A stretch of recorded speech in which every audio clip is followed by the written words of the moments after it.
right here is a Melange. That's just French for grinder, but it sounds a little bit nicer in French. I want to talk about the process of grinding the chocolate for several days. So this has been going since Friday, so Saturday, Sunday, and then say Monday. So it's been grinding away for 3 days. So let's think about the Swiss chocolate maker Rodolphe Lindt.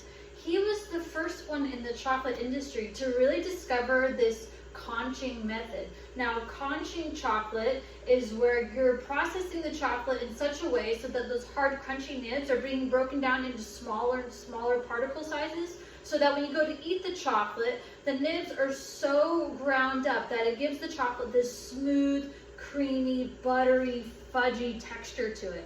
And that's what Rodolphe Lindt figured out. Legend is, by accident, is that he figured it out. So he had the machines going, and then they continued going over the weekend, and he thought he had ruined the chocolate or overprocessed it, but when he tasted it, it was so buttery and creamy and smooth that he knew he was onto something, because chocolate before that was real brittle and rough and gritty. And really, this is the process that almost all chocolate makers use, except for Taza chocolate comes to mind, because they just do a rough grind on their chocolate, so their chocolate has a gritty texture to it. But this is the texture that most people love and enjoy with chocolate.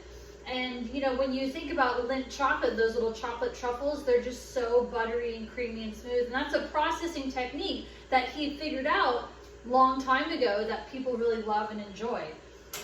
And so I'm going to pour this chocolate off into one of our pans.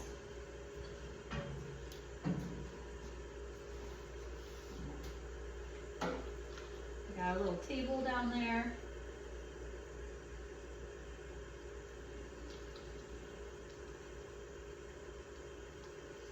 And so the conching, it's called conching because the early machines looked like a conch shell. So that's why it's called conching.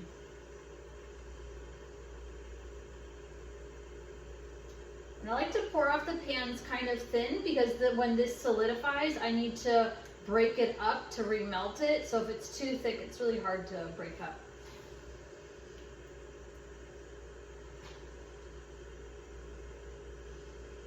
So we're going to get another pan.